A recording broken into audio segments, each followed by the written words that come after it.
प्यारे खुदावंद यीशु मसीह नासरी, आज की शाम हम फिर एक बार आपके पास आए हैं प्रभु, इसलिए कि खुदावन हम अपने जीवन की हर एक उन इंतहाई हिस्सों से प्रभु तेरे बड़े नाम की महिमा कर सके। इससे पहले कि प्रभु हम और इबादत में आगे जाएं, खुदावंद यीशु मसीह नासरी, हम अपने आप को और जितने यहाँ जमा है प्रभु तेरी पाक रूह के हवाले करते हैं और चाहते प्रभु अपनी पवित्र आत्मा की अगुवाई में हमें ले चल। हर लम्हा हर पल प्रभु हम तुझ में गुजार सके। हमारे जीवन के हर एक कामों के द्वारा प्रभु यीशु मसीह आपका नाम महिमान्वित हो। हमारे इस परिवार को बरकत देना प्रभु जी, और मेरी प्रार्थना है खुदावन आज की शाम हम आत्मिक रूप से तुझ में मजबूत पाए जाएं और तेरी महिमा करने पाएं।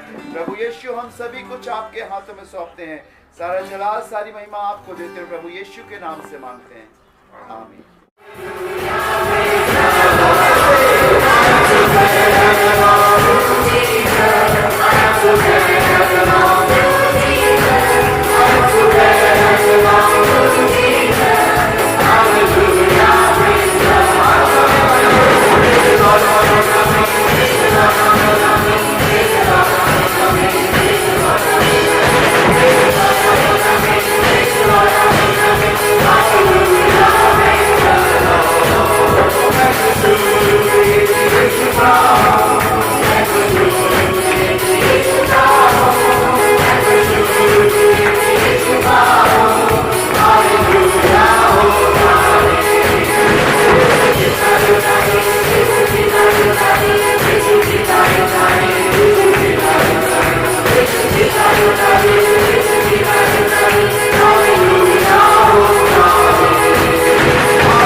महसूस हो या कि ना हो, है मगर साया उसका ऊपर। ओ नजर तो नहीं मुझको आते, है मगर हाथ तो तेरे ऊपर। मुझको महसूस हो या कि ना हो, उसका साया सदा तेरे ऊपर। काश ये भूल जाना न रही, तू कभी भी अकेला नहीं है। जिंदगी के सफर में उड़ाही, तू कभी भी अकेला नहीं है।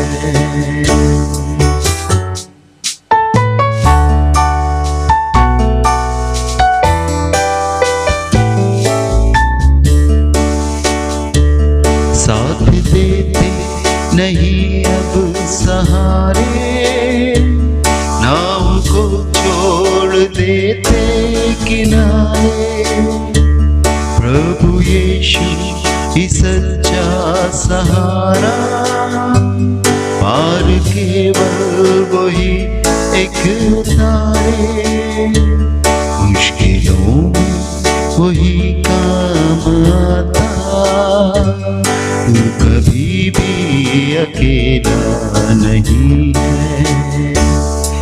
पथिक तू सदा याद रखना, तू कभी भी अकेला नहीं है, तू कभी भी अकेला नहीं है।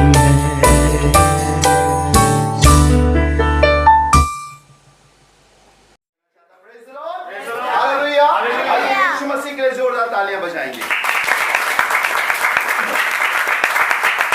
मेरे संग एक इबारत निकालिएगा परमेश्वर के वचन से, अगर आपके पास बाइबल है।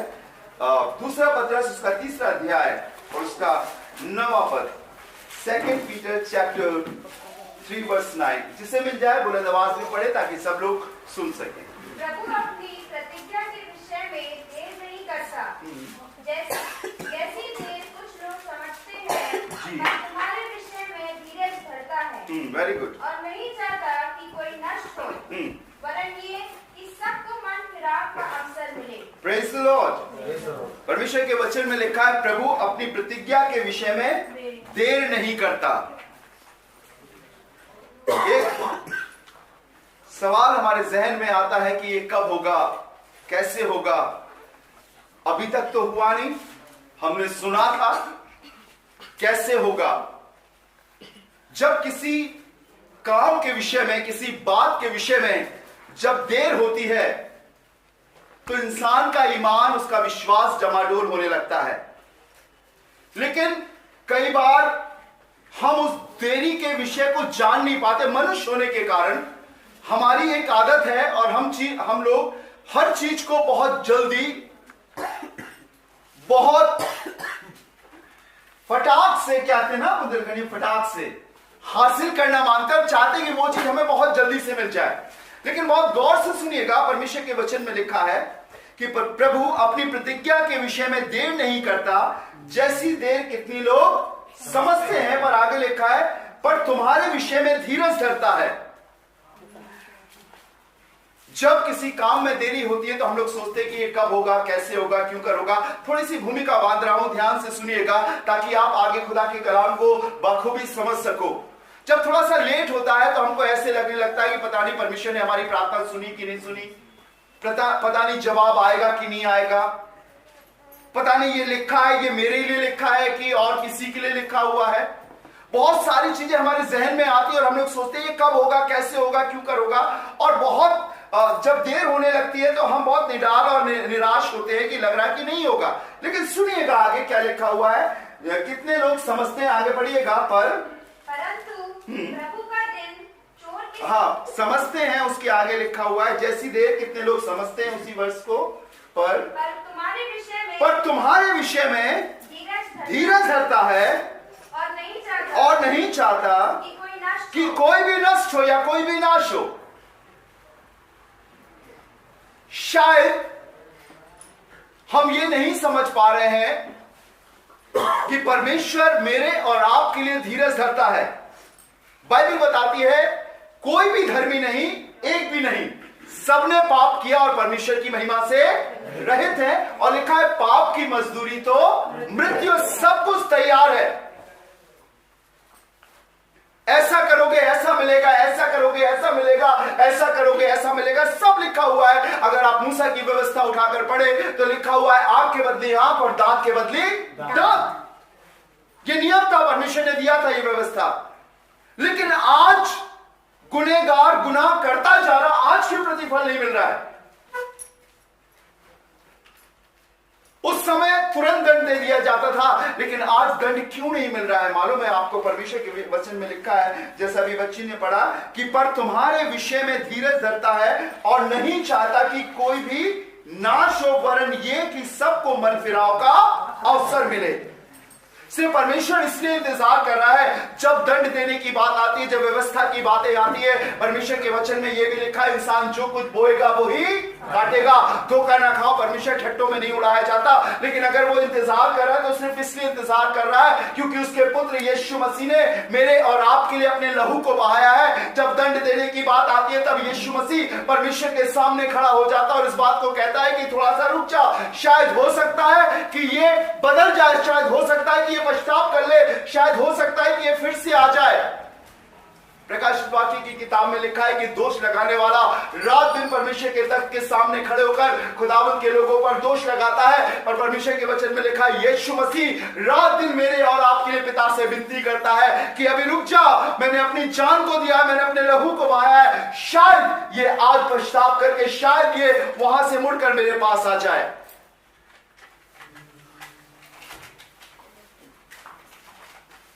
अगर तुरंत प्रतिफल मिल जाता किसी को, अगर हम किसी शख्स को देखते हैं वो गलत काम करते हो, अगर उसकी अनायास कभी मृत्यु हो जाती है, उसके जीवन में कोई ऐसा काम होता तो हम लोग कहते हैं हाँ वो ऐसे ही था इसीलिए उसके संग ऐसा हुआ। नहीं, मुझे एक बात बताइए, कौन सा पिता चाहेगा कि उसके बेटे की उम्र उससे कम हो? कोई चाहेगा क्या? कोई नहीं चाहेगा, बोलिएगा कोई नहीं। हर पिता चाहेगा कि मेरा बेटा जहां तक मैं हूं मुझसे और ऊपर जाए, हर चीज में वो तरक्की करे। जब एक इंसानी, एक जिस्मानी बाप अपने बेटे को अपने से ऊंचा देखना चाहता है तो क्या वो परमेश्वर मेरे और आपको भी नीचा देखना चाहेगा? नहीं। लिखा है कि मेरे लोगों की उम्र पेड़ों की मानिंद होगी। आपको मालूम है दुनिया में सबसे अधिक उम्र किसकी थी? कोई बताएगा जी? आप लोगों में से किसी को पता है? बताइएगा सबसे अधिक उम्र किसकी थी परमेश्वर के कलाम में? किस खादिम की या किस विश्वासी की? जी मतुशला कितनी थी? जी नहीं, सही मालूम हो तब बताइएगा। जी जी हाँ, कुछ पहुंच गए, नहीं थोड़ा सा पहुंच गया और 969। Praise the Lord. आज क्यों नहीं होती है? अगर आज किसी से बातें करें, डॉक्टर से बातें करें, लोग कहते हैं 60, 70, 80 साल जी ले, बहुत होता है, लेकिन ये परमेश्वर का अनुग्रह होता है। हालेलुया। मुझे बड़ी खुशी लगती है जब मैं इस घर के बुजुर्गों को देखता हूं, उनकी उम्र का बयान सुनता हूं तो मुझे बड़ी खुशी लगती है। और मैंने कहीं नहीं देखे और कहीं देखे भी है, पहुंच भी गया हूं तो वो तड़प रहे हैं। मेरे से एक बेटी कहने लगी कि भैया कोई ऐसा नहीं है कि कोई ऐसी दुआ करे कि मेरे पापा उठ जाए, उनकी मृत्यु हो जाए। मैंने कहा मुझसे आज तक कभी किसी ने नहीं कहा, लेकिन आप कह रही। हम थक गए हैं। लेकिन परमेश्वर के लोगों की यह पहचान ही होती है, खुदावंद के लोगों की, वो उम्र तो देता है। मैं ये नहीं कहता कि प्रॉब्लम नहीं आती, लेकिन वो प्रॉब्लम को हराकर जयवंत होते हैं। Hallelujah hallelujah. उन्हें विजयी करता है, एक गवाही के योग्य ठहराता है कि देखो मैं इस दौर में भी तुम्हारे संग हूं। अब मैं कलाम की ओर चलूंगा, आपको बताना चाहता हूं। लिखा है कि कोई भी नाश हो वरन हर एक को मन फिराव का अवसर मिले। पढ़िएगा 1 तिमुथियुस चैप्टर 2 वर्स 4, पहला तिमुथियुस उसका 2 अध्याय उसका 4 पद पढ़िएगा। देखिए क्या लिखा है। वो ये चाहता है कि सब मनुष्यों का उद्धार हो और वे सत्य को भली भांति पहचान ले। परमेश्वर की ये इच्छा है कि सब मनुष्यों का उद्धार हो। पिता का बेटे अगर 4 बेटे हैं, 3 बेटे हैं, 2 बेटे हैं, वो कभी भी नहीं चाहेगा कि उसका कोई भी बेटा ऐसे रास्ते पर चले, वो नाश हो या किसी भी ऐसी जगह पर जाए जहां पर उसकी जिंदगी में प्रॉब्लम हो।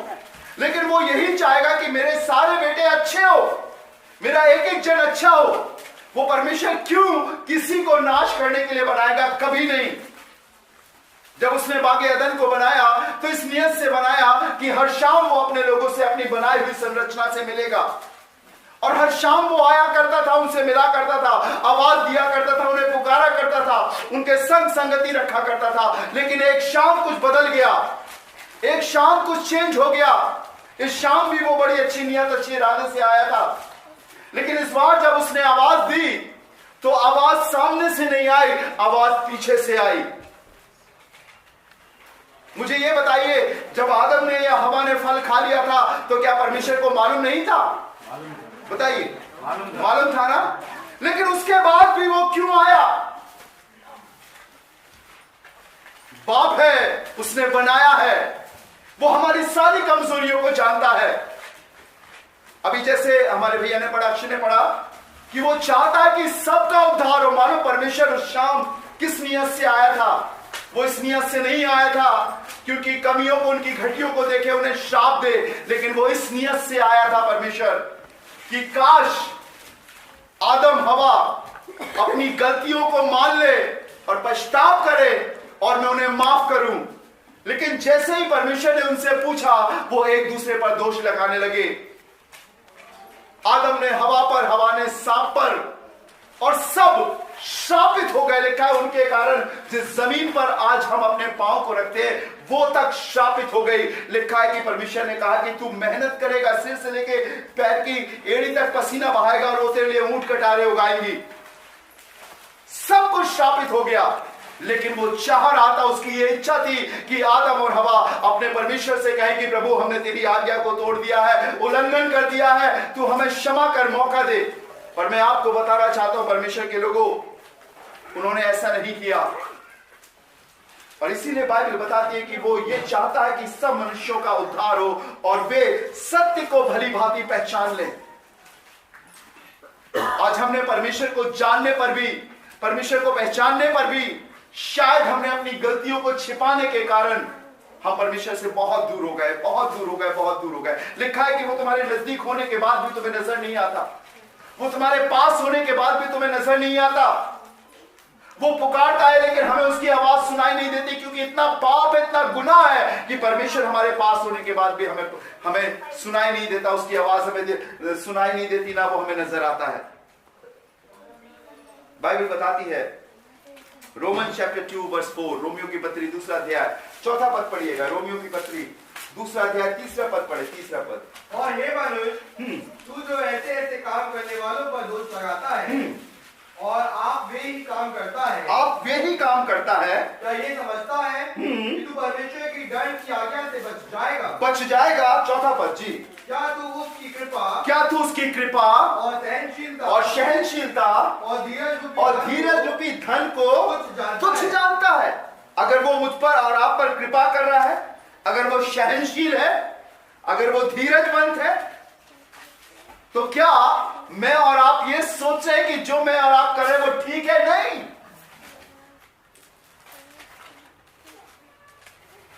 जब नूह ने जहाज बनाया तो आपको मालूम है कितने साल लगे जहाज बनाने में?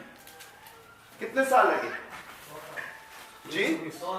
120 साल लगे।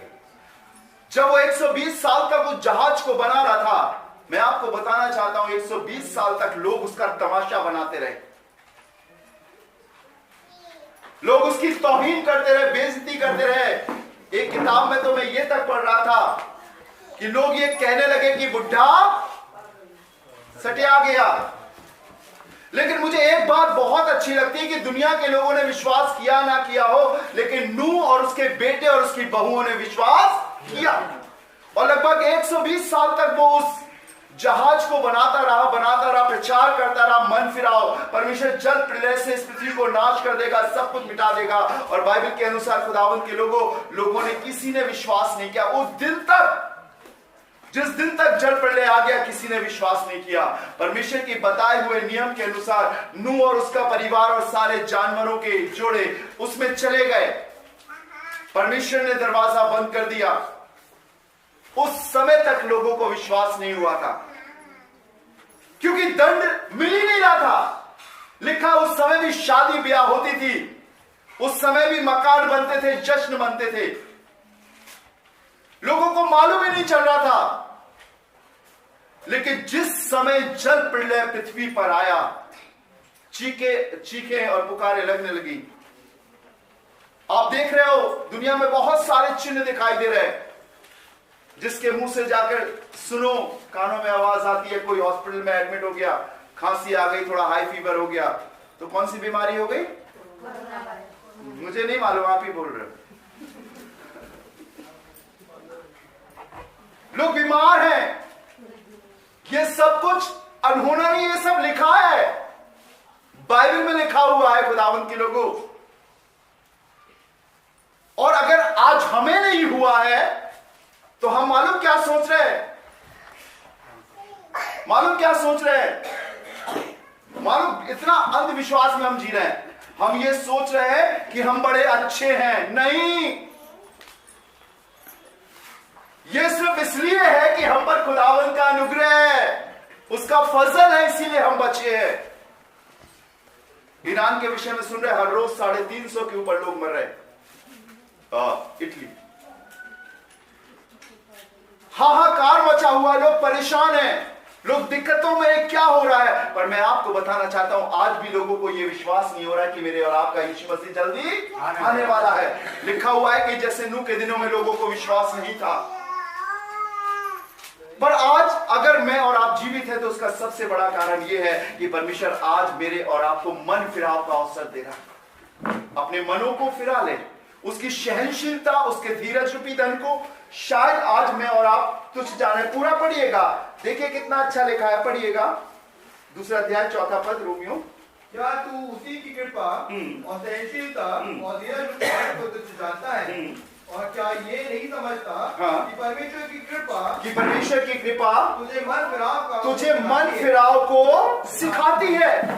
अगर हम जीवित हैं तो सिर्फ इसलिए कि उसकी दया मेरे और आपको मौका दे रही है कि मैं और आप क्या करें, मन फिरा ले। खुदावंद के लोगों मैं आपको बताना चाहता हूं, और गौर से सुनिएगा, अगर मैं और आप अपने मन को नहीं फिराएंगे तो परमेश्वर के वचन के अनुसार लिखा हुआ है कि बहुत दंड पाएंगे।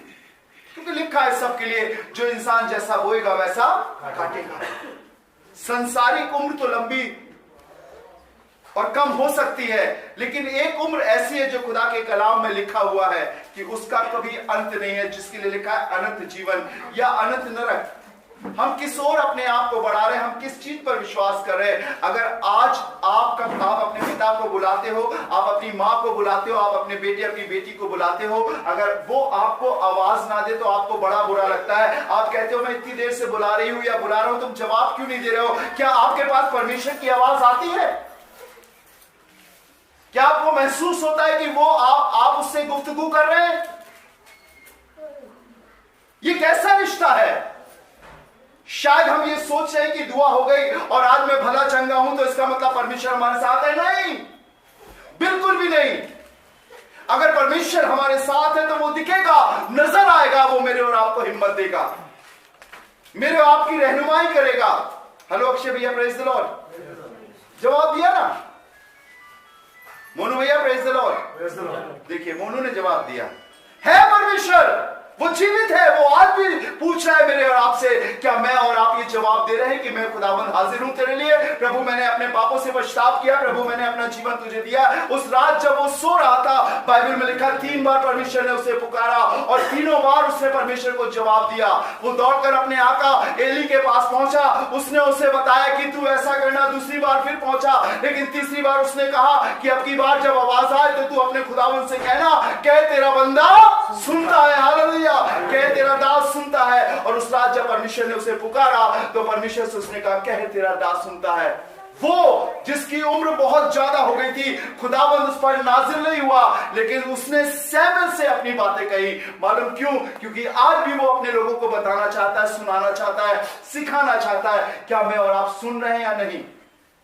Praise the Lord. हम इतनी भीड़ में अपने जीवन को जी रहे हैं कि शायद हम परमेश्वर की आवाज को पहचान ही नहीं पा रहे हैं। शायद हर चेहरा हमें खुदा सा नजर आ रहा है, लेकिन उसके पीछे बहुत बड़ा अंधेरा है। कि दीवार कितनी सुंदर है और बड़ी अच्छी लग रही है, फोटो टांगने से और खूबसूरत हो गई है, लेकिन आपको मालूम जब दीवार को खुरेदा जाएगा तो उसके अंदर खूबसूरती नहीं रहेगी। ऊपर से नजर आने वाले खुदा नहीं होते हैं। खुदावंद के लोग वो होते हैं, या खुदावंद वो होता है जो मेरे और आपके संग संगति रखे, मेरे और आपके संग उठे और बैठे, मेरे और आपके संग चले और फिरे, मेरे और आपके संग बातें कर सके। लेकिन कब करेगा? वो जब ही करेगा जब मैं और आप उस गुनाह से दूर होंगे, उस पाप से दूर होंगे। क्योंकि बाइबल में लिखा परमेश्वर का और पाप का कोई संबंध नहीं। जहां पाप है वहां परमेश्वर नहीं है, और जहां परमेश्वर है वहां पाप नहीं है। गाली देने वाले के पास क्या परमेश्वर होगा? क्या झूठ बोलने वाले के पास परमेश्वर होगा? नहीं, कभी नहीं।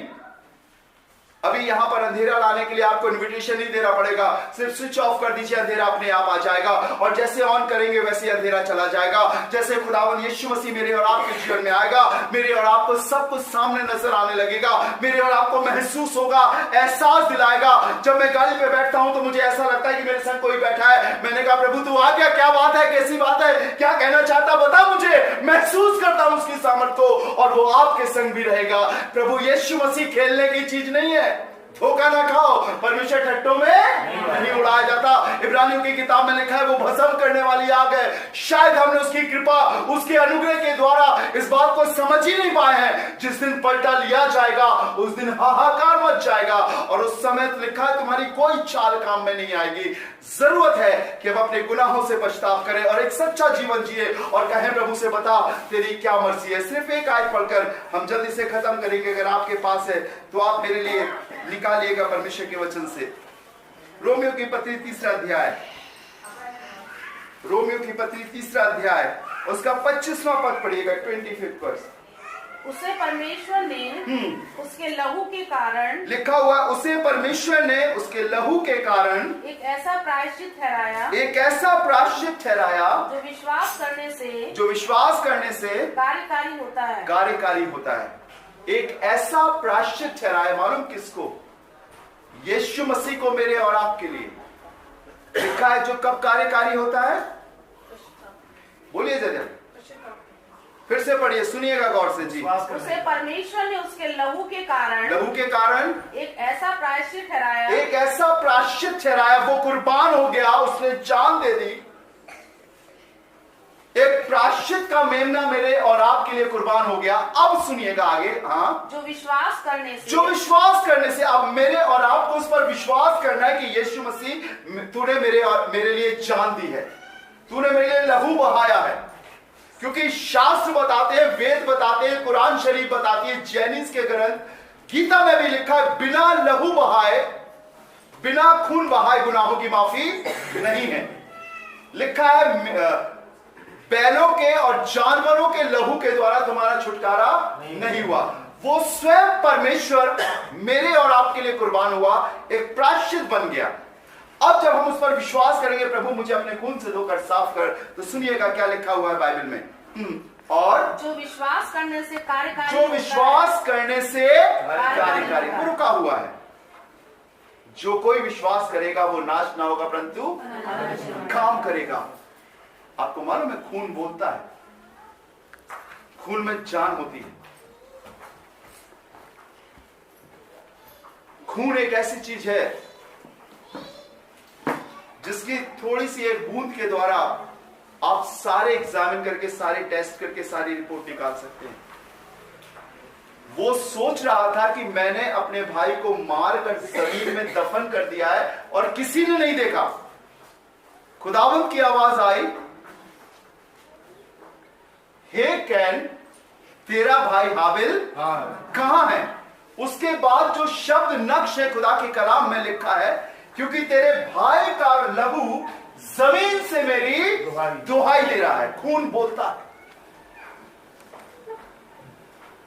जब हम यीशु के खून को अपने जीवन में लेते हैं और एक्सेप्ट करते हैं कि मुझसे ये गलती हुई है, मैं आपको बताऊं वो खून आपको धोकर साफ करता है। रेवलेशन में लिखा है कि आज भी मजबे के अंगारे पर उसका खून उतना ही तरो और ताजा है जितना वो 2000 साल पहले था। आप किसी के नाम से भी आज प्रार्थना करके देख लो, किसी भी जानवर के खून के, किसी भी इंसान के खून के, किसी भी कुर्बान किए हुए शख्स के नाम से आप प्रार्थना कर लो, कुछ नहीं होगा। लेकिन जिस क्षण आप यीशु मसीह की कुर्बानी या उसके खून की बात करोगे, शैतान थर्रा जाएगा और घबरा जाएगा। आपको मालूम है जब आप दुआ करते हो, जब आप प्रार्थना करते हो और दुआओं में ये बात बोलते हो कि प्रभु यीशु मसीह, मैं अपने बेटे, अपनी बेटी पर, अपने घर पर, अपने बिजनेस पर, अपने काम पर तेरे लहू को लगाता हूं, तो उसका लहू उसी समय से कार्यकारी हो जाता है, काम करने लगता है। बहुत सारे बच्चे कंप्यूटर चलाते हैं, लैपटॉप चलाते हैं, जिसे हम कहते हैं एंटीवायरस ना। तो वो क्यों डाला जाता है? इसलिए डाला जाता है कि उसमें अगर कोई वायरस आए तो वो उसको खत्म कर दे। और जैसे ही वो एक्टिव होगा तो आपके वो फाइल के अंदर वो जाएगा और वो ढूंढेगा कहां वायरस है, खटाखट। जब खुदावंद के लहू का अभिषेक होता है आपके घर में, तो शैतान और उसकी ताकतों को ढूंढता और नाश करता। शायद आपको मालूम ही नहीं है कि किसी ने अनजाने में आपके लिए दुआ करी है और आपको और आपके घर को और आपके परिवार को यीशु के खून में छिपाया है। नाश करने वाला तो बैठा है, लेकिन वो खून ढूंढता है इस कमरे में, उस कमरे में, आपके जीवन में, और उसे नाश करता है। आपको मालूम है, लिखा हुआ है उस रात जब खुदावंद की ओर से नाश करने वाली आत्मा मिस्रियों पर भेजी गई और जब सारे पैलौठे मारे जा रहे थे, तो इस्राएलियों के पैलौठे क्यों नहीं मारे गए? मालूम है क्यों नहीं मारे गए? क्यों नहीं मारे गए? क्योंकि खुदावंद ने मूसा से कहा था कि एक बर्रा बलि करो, एक मेमना बलि करो और उसका खून इस्राएलियों की चौखटों पे लगा दो। जहां कहीं वो नाश करने वाला उन चौखटों पे खून को देखेगा, वो उस घर को छोड़कर आगे निकल जाएगा। मिस्रियों के घरों पर खून नहीं लगा था, लेकिन इस्राएलियों के घरों पर, उनकी चौखटों पर खून लगा था, और उनके घर का ना तो जानवर, ना कोई इंसान, ना कोई पैलौठा मरा। शायद आप यीशु की खून की अहमियत नहीं जानते हैं, लेकिन मैं आपको बताना चाहता हूं, आज से आप अपने परिवार के लिए, अपने घर के लिए यीशु के खून को अप्लाई करना, लागू करना शुरू कर दो। जब आप अपनी गाड़ी पर बैठो, जब आप अपनी नौकरी पर जाओ, जब आप अपने घर में खाना बनाओ, जब आप किसी से गुफ्तगू करो, प्रभु में अपनी जुबान पर, अपनी मानसिकता पर, अपने कदमों पर, अपनी गाड़ी पर, अपने घर पर, अपने बिछौने पर, अपने सामान पर, जहां मैं कदम रखता हूं सभी पर तेरे खून को लगाता हूं। मैं आपको सच बताना चाहता हूं, यीशु का खून आपकी हिफाजत करेगा। Hallelujah, hallelujah. पतरस एक ऐसा चेला था जिसने यीशु का 3 बार इनकार किया, और मरकुस रचित सुसमाचार में तो यहां तक लिखा है, उसने धिक्कार देकर कहा कि मैं उस शख्स को जानता ही नहीं। लेकिन आपको मालूम है, उसी पतरस ने, अगर आप पतरस की किताब उसका पहला अध्याय, दूसरा अध्याय पढ़े, तो सबसे ज्यादा यदि ब्लड का जिक्र आया है, खून का जिक्र आया है, लहू का जिक्र आया, तो पतरस ने यीशु मसीह के खून का जिक्र अपनी किताबों में किया है। Hallelujah, hallelujah. ये इसलिए मैं आपको बताना चाहता हूं, मैं और आप अपनी ताकत के द्वारा कभी शैतान को नहीं हरा सकते, कभी उद्धार नहीं पा सकते। इसी आयत को पढ़ के फिर से एक बार स्वीटी रिपीट कर दीजिए, जो आखिरी आयत हमने पढ़ी थी, उसी आयत को पढ़कर हम लोग प्रार्थना करेंगे जल्दी से। विश्वास करने के द्वारा कार्यकारी होता है। पढ़िएगा। उसे परमेश्वर ने हाँ। उसके लहू के कारण, उसे परमेश्वर ने उसके लहू के कारण परमेश्वर ने यीशु मसीह के लहू के कारण एक ऐसा प्रायश्चित ठहराया जो विश्वास करने से कार्यकारी होता है। हालेलुया। जब आपकी दुआएं, एक साधारण शख्स अपने तरीके से अपनी दुआएं करता है, लेकिन जब एक विश्वासी जो यीशु के खून का खरीदा है, अपने आप को यीशु मसीह के लहू में डुबोकर गुनाहों की माफी मांगकर जब वो प्रार्थना करता है, जब उसकी दुआएं खुदा के पास जाती है, किताब में लिखा है बकूर की मानिंद, सुगंधदायक सुगंध की मानिंद जब उसके पास जाती है, खुदावंद को महक आती है, खुशबू आती है। इस दुआ में मेरे बेटे का खून लगा है, मैं इसके लिए करूंगा। इसने उस लहू की कीमत को जाना है, और जवाब आता है। हालेलुया, जवाब आता है, उत्तर आता है। जब भी आप प्रार्थना करो, उससे पहले कि आप प्रार्थना करो, हम मनुष्य, हमसे गलतियां होती है, उसे कहे खुदावंद अपने खून से धोकर मुझे साफ कर, मुझे एक ऐसा शख्स बना प्रभु कि मैं तेरे नजदीक आ सकूं, तेरे पास आ सकूं, मैं भली भांति तेरी आवाज को सुन सकूं, पहचान सकूं, जान सकूं। और जब आप दुआ करोगे, और जब वो खुदावंद के पास जाएगी, मैं आपको सच बताना चाहता हूं, आपकी दुआ का उत्तर आएगा, जरूर आएगा। आपकी आंख क्या देख रही है, आपके कान क्या सुन रहे हैं, और यहां तक कि जिस्म क्या महसूस कर रहा है, कोई मायने नहीं रखता। लेकिन ये मायने रखता है कि वो आपकी दुआ सुन रहा है और आपको जयवंत करेगा। परमेश्वर कभी आपकी बैसाखी नहीं बनेगा कि आप उसे बैसाखी बनाकर उसका सहारा लेकर जिंदगी जिए। परमेश्वर आपको इतना मजबूत करेगा कि वो आप खड़े होकर बोलो, लिखा हुआ है रोमन्स में चैप्टर 5 में, अंत के दिनों में परमेश्वर के पुत्र और पुत्रियां प्रकट होंगी जो इस सृष्टि को श्राप से आजाद करेंगी। मैंने एक छोटा सा उदाहरण आपको अपने घर का एक पेड़ कर दिया, अजमाना आप एक बार अपने ऊपर प्रैक्टिकल करके देखना। ये कलाम पूरा प्रैक्टिकल है, सुनने वाला नहीं, अजमाने वाला है, लागू करने वाला है। एक दिन बोल कर देखना, अपनी आंखों के सामने साक्षात पूरा होते हुए देखो। ऐसा करके देखें। हम सुनकर ढेर लगा लें उससे कोई फायदा नहीं, लेकिन सुनकर लागू करें और चलें, हमारे लिए बहुत ही बरकत मिलेगी। याकूब की पत्री में लिखा है, इसलिए वो अपने सारे कामों में बरकत पाता है, आशीष पाता है, लिखा है, क्योंकि वो सुनकर भूलता नहीं वरन वैसा ही काम करता है। आइए अपनी आंखों को बंद करें, दुआ करें। परमेश्वर से यही कहेंगे, प्रभु मुझ पर दया कर, मुझे अपने लहू से धोकर साफ कर प्रभु। इस योग्य बना प्रभु की जो जिंदगी तूने अता करी है, वो तेरी महिमा के लिए, तेरी खिदमत के लिए, तेरी सेवकाई के लिए गुजर सके। प्रभु मैं ऐसे नहीं जीना चाहता जैसे लोग जी रहे हैं, पर मैं तेरा बेटा तेरी बेटी बनकर जीना चाहता हूं। प्रभु मुझ पर दया कर। हर छोटी बड़ी बातों में वो आपकी मदद करेगा। शायद आपके मुंह से अनजाने में भी निकल जाएगा, पर वो आपकी उन शब्दों को, आपकी उन बातों को बहुत अहमियत देगा। आप उसकी औलाद हो, आप उसकी संतान हो, आप उसके बेटे और बेटियां हो, वो आपसे बहुत प्यार करता है, बहुत नजदीक है। आज भी वो आपका इंतजार कर रहा है।